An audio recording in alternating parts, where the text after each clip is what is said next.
Hi everyone, welcome back to my channel. Dan buat kamu yang baru pertama kali melihat mukaku, halo, aku Siensera. Nah, di video kali ini aku akan membahas lagi nih, ini video ketiga dari video tentang mitos, urban legend, dan hantu-hantuan yang ada di seluruh dunia. Dan untuk kali ini, negara yang akan aku bahas yaitu China. So, without any further ado, let's just dive into the video, shall we?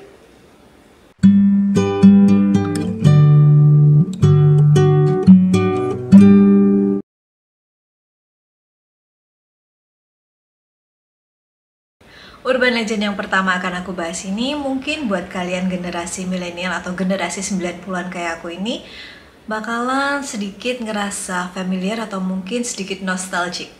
Mungkin ya ada yang beda sih, tapi pastinya sih aku sedikit yakin kalau banyak yang samaan kayak aku. Jadi, dulu waktu zaman-zaman SD itu aku selalu excited banget untuk pulang ke rumah, cepet pulang ke rumah di hari Sabtu. Kenapa? Karena aku tuh pengen banget nonton film vampir Cina. Kalau nggak salah sih dulu tayangnya di RCTI sekitar jam 9 atau setengah 10 pagi ya. Jadi habis pulang tuh pengen rasanya langsung, habis sekolah tuh pengen rasanya lari pulang ke rumah untuk nonton film vampir Cina. Nah, di China itu sendiri, vampir Cina biasa disebut dengan Jianshi. Menurut legendanya, Jianshi ini adalah mayat dari seorang calon sarjana yang meninggalnya itu penuh penyesalan karena dia belum sempat mengabdi untuk kerajaan. Ada di antara mereka yang sebenarnya sudah lolos jadi sarjana, tinggal nunggu di istilahnya di wisuda atau dilantik ya. Cuman mungkin karena perjalanan yang sangat panjang itu banyak di antara mereka yang tidak berhasil, alias mungkin ada yang sakit atau gimana, jadinya mereka meninggal gitu. Kalau kalian perhatikan di film vampir Cina itu, para Jianshi ini selalu menggunakan atribut lengkap khas petugas kerajaan. Kenapa? Karena kalau misalnya mereka berhasil menjadi sarjana dan dilantik ke petugas pemerintahan, otomatis mereka akan menggunakan pakaian atribut kerajaan. Nah, karena mereka belum sempat untuk menjadi petugas kerajaan tapi akan dilantik, maka untuk menghormati mereka diberi atribut petugas kerajaan yang sama dengan petugas kerajaan, dan saat dikirim ke kampung halamannya mereka pun juga sudah memakai atribut petugas kerajaan itu. Kemudian saat para jenazah ini dikirim kembali ke kampung halamannya, di saat itulah mereka berubah menjadi Jianshi. Dan saat mereka sudah berubah jadi Jianshi, mereka akan memburu manusia dan menyedot energi Qi dari manusia itu. Energi Qi itu apa? Energi Qi adalah energi kehidupan bagi manusia. Jadi otomatis saat energi Qi dari manusia itu diambil, manusianya pasti akan meninggal gitu. Nah, tapi ini khusus di film-film untuk mungkin lebih mendramatisir kali ya, untuk lebih membuat filmnya jadi serem, namanya juga film vampir ya, horor. Energi Qi yang disedot oleh para Jianshi ini diubah menjadi darah gitu. Jadi kan kalau darah lebih kerang, lebih serem gitu ya. Kalau energi Qi kan susah menggambarkan energi yang nggak bisa dilihat oleh mata. Jadi untuk menyedot darah lebih gampang dan lebih serem. Nama Jiangshi ini sendiri berasal dari kata Jiang yang artinya kaku. Kenapa bisa kaku? Karena yang namanya sudah jadi mayat kan pastinya kaku. Dan karena tubuhnya kaku inilah, maka Jiangshi hanya bisa berpindah dengan cara melompat-lompat. Jadi ini bedanya vampir Cina dengan vampir barat ya. Kalau vampir barat kan bisa larinya cepat banget kayak ya Edward Cullen maybe. Cuman kalau vampir Cina di sini bisanya lompat-lompat dan tangannya gini, kalau kalian masih ingat. Nah, itu ceritanya kayak gitu. Nah, sekarang kita akan bicara tentang asal Jiangshi ini secara logik ya, lebih logical. Jadi, Jiangshi ini mungkin berasal dari praktik tradisional pengangkutan mayat. Jadi, para pendeta yang mengangkut Jiangshi itu para pendeta Tao mengangkut Jiangshi ini hanya pada malam hari dan juga sambil membunyikan lonceng. Kenapa? Karena ada orang yang bilang kalau melihat Jiangshi itu bisa membawa sial gitu. Nah, sekarang kita akan membahas tentang Jiangshi yang berpindahnya dengan loncat-loncat. Sebenarnya sih bukan loncat-loncat, tapi cara membawa mayat-mayat ini yang membuatnya seakan meloncat. Gimana caranya? Jadi, Sebenarnya itu para mayat akan disusun tegak dalam satu barisan dan diikatkan di batang bambu panjang di sisi-sisinya. Jadi diikatkan gitu kan ya. Setelah itu ada 2 orang, satu di depan dan satu di belakang yang membawa ujung batang bambu itu di bahu mereka dan berjalan. Dan kemudian saat mereka jalan kan pasti kan gini ya. Nah, gini otomatis batang bambu itu akan kayak melengkung ya, sedikit tertekuk-tekuk gitu. Nah, itulah kenapa bisa kayak Jiangxi itu dibilang meloncat, karena itu kayak efek yang menipu mata yang membuat seakan-akan Jiangxi itu meloncat gitu. Jadi gitu ceritanya.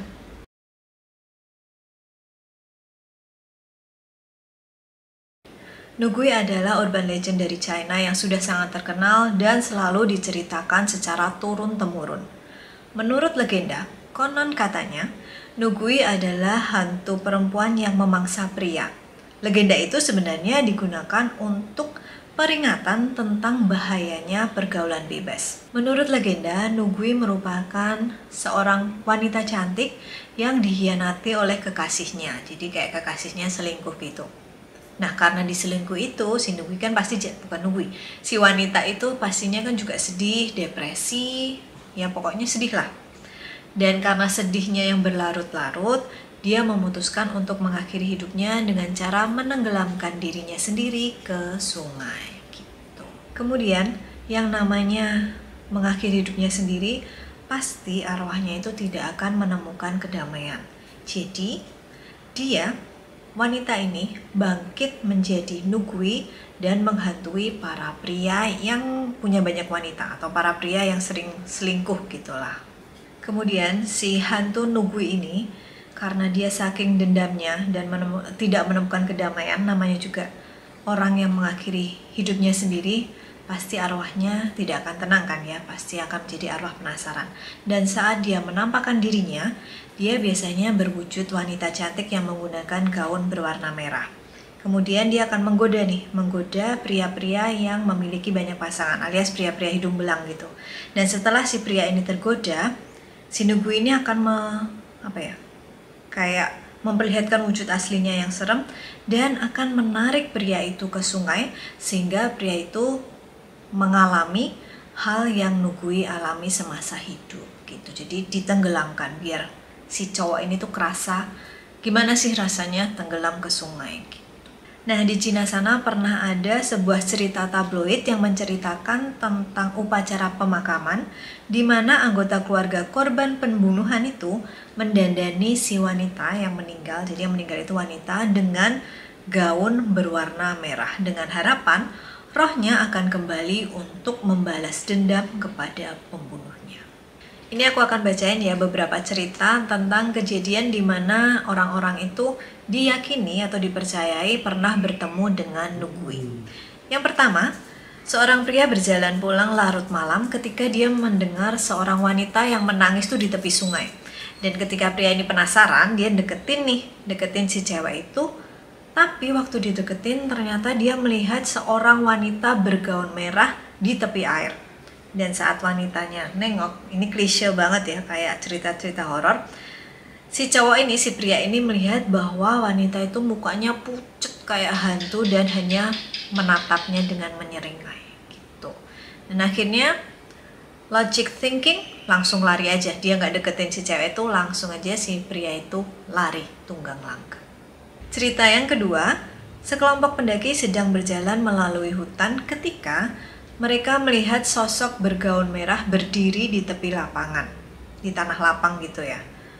Kemudian saat dideketin nih, jadi yang lihat nggak cuma satu ya, sekelompok orang. Waktu mau dideketin, ternyata wajah sosok itu berubah. Tiba-tiba matanya bersinar dengan cahaya yang menakutkan. Dan karena lihat itu, pastinya para pendaki itu syok, takut, dan langsung lari tunggang langgang juga. Cerita yang ketiga, sekelompok pemuda pergi ke danau terdekat untuk berenang. Salah satu dari mereka melihat seorang wanita cantik berpakaian merah duduk di tepi air. Kemudian dia mendekatinya dan semakin didekati, dia melihat bahwa wajah si wanita itu tuh kayak bureng gitu loh, kayak nggak jelas wajahnya, dan tiba-tiba wajahnya itu atau matanya itu bersinar. Kaget melihat itu, si pria cuman kayak apa ya, freeze gitu mungkin ya, brain freeze, dan nggak bisa gerak kaku, nggak bisa gerak karena terkejut dengan apa yang dilihat. Dan kemudian si sosok wanita itu menghilang dalam kepulan asap. Jadi ninggalin cowoknya waktu diem aja karena shock, tiba-tiba wanitanya hilang gitu aja.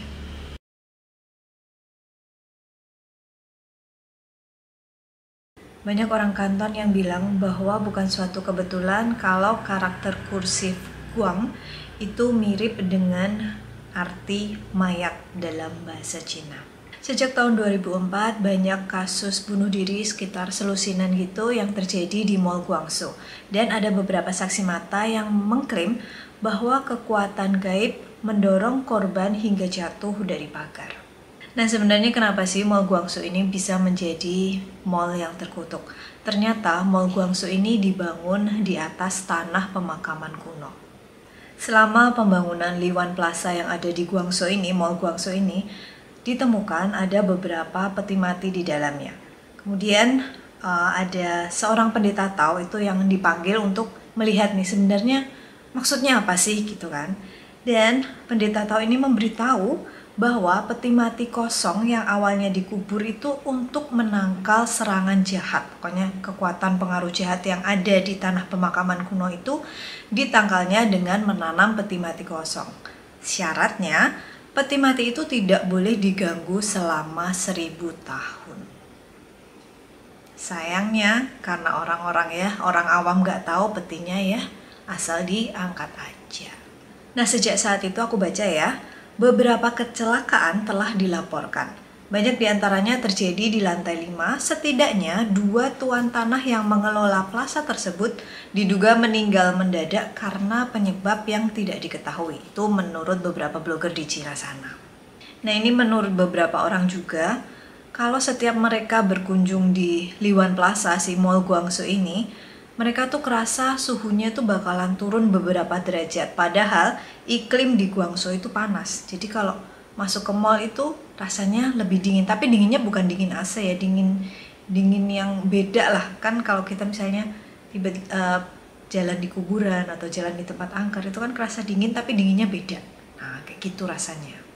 Tapi para skeptis di sana pastinya memikir secara logik ya kan. Nggak ada, karena soalnya juga nggak ada bukti konkret yang membuktikan bahwa si Liwan Plaza ini tuh berhantu. Jadi para skeptis itu berpendapat bahwa maraknya bunuh diri di sana mungkin disebabkan oleh memang reputasi buruk si Liwan Plaza aja. Jadi orang apa ya, kalau udah putus asa pengen bunuh diri larinya ke sana gitu.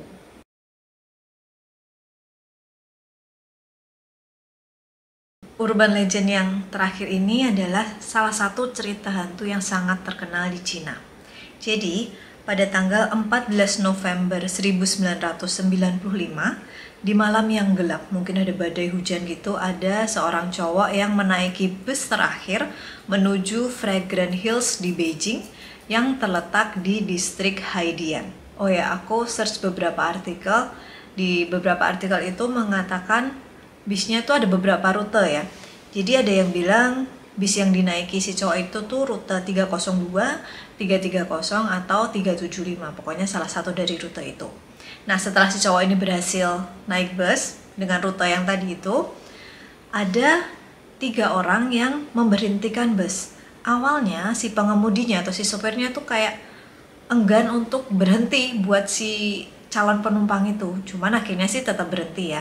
Nah, kenapa sih? Mungkin ada di antara kalian yang penasaran, kenapa sih kok memutuskan untuk berhenti? Memutuskan untuk sebenarnya nggak pengen berhenti.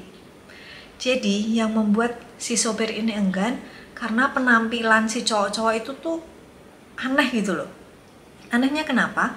Karena si cowok-cowok itu tuh menggunakan jubah dinasti Qing yang ada di tahun 1644 hingga 1911. Aneh gak sih malam-malam ada orang berhentiin bus pakainya jubah kerajaan, mungkin ya, jubah dinasti Qing itu tadi. Aneh, tapi ya gimana, akhirnya sih sopir itu memutuskan untuk berhenti kan, kayak yang aku bilang sebelumnya.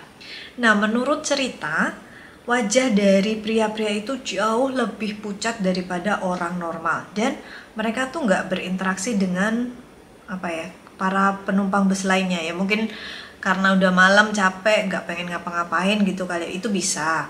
Tapi ya yang bikin aneh tuh wajah mereka tuh pucat gitu loh. Kemudian bis itu tuh tetap jalan dan akhirnya ya menurunkan penumpang satu demi satu, dan tersisa si cowok itu tadi, si pria misterius tadi ada 3. Oh ya, pria misterius itu ada 3 ya. Yang satu dengan rambut acak-acakan itu ditopang oleh 2 orang yang pakai baju jubah dinasti Qing itu tadi. Tadi saya mana? Oh ya, balik. Di bus itu tinggal sisa ada si cowok yang tadi awal berhenti, terus ibu-ibu ya, nenek-nenek mungkin ya, terus 3 penumpang tadi dan si sopir dan kernet. Jadi tinggal berapa? Tinggal 7 ya, tinggal 7 orang. Nah karena sudah malam kan pasti situasinya sepi ya. Tiba-tiba si nenek-nenek itu tadi menuduh si cowok itu nyuri dompetnya. Pokoknya si nenek itu marah-marah kan, kamu nyuri dompet ya, kamu nyuri dompet ya. Si cowok ngerasa nggak ngelakuin apa-apa, dia nggak terima dong. Oh enggak, aku nggak ngapa-ngapain deh. Pokoknya mereka cekcok dan si wanita tua ini atau si nenek-nenek itu mencoba untuk membawa si cowok ini ke kantor polisi. Pokoknya berhenti sekarang, kita ke kantor polisi terdekat, berhenti, pokoknya berhenti gitu kan. Akhirnya si sopir ini karena nggak mau ribut, dia berhenti. Kemudian si nenek dan si cowok itu kan turun tuh, diseret kan si cowoknya. Akhirnya turun, dan saat turun si cowok itu kan langsung ngomong kan, ayo ke kantor polisi gitu kan. Aku nggak nyuri kok, aku berani ke kantor polisi. Terus si neneknya tuh bilang, enggak, sebenarnya tujuanku tuh nggak itu gitu. Jadi tujuan si nenek-nenek itu maksa si cowok itu turun karena saat angin itu masuk dari jendela bus, jadi mungkin ada beberapa jendela yang dibuka ya, dan menyapu menyingkap jubah dari pria misterius itu. Ternyata si pria-pria misterius tadi tuh tidak ada kakinya, alias hantu. Nah jadi si nenek-nenek itu maksa si cowok turun untuk menyelamatkannya. Jadi yang dia nuduh nyuri dompet dan sebagainya itu cuman alasan aja daripada ngomong ada hantu kan terlalu obvious ya, jadinya gitu. Jadi akhirnya si cowok itu malah berterima kasih sama si nenek gitu. Keesokan harinya ada di berita bus dengan rute tadi 302 atau 330 atau 375 itu hilang, dan menurut beberapa cerita butuh waktu 3 hari untuk menemukan bisnya. Dan bis itu ditemukan di sebuah waduk yang jaraknya bermil-mil dari tujuan awal. Jadi kan tujuan awalnya ke Fragrant Hills ya. Malah bisnya itu ditemukan di Waduk Miyun, 100 mil dari Fragrant Hills. 100 mil itu kalau dijadiin meter segini, aku nggak tahu jadi segini ya, jauh ya.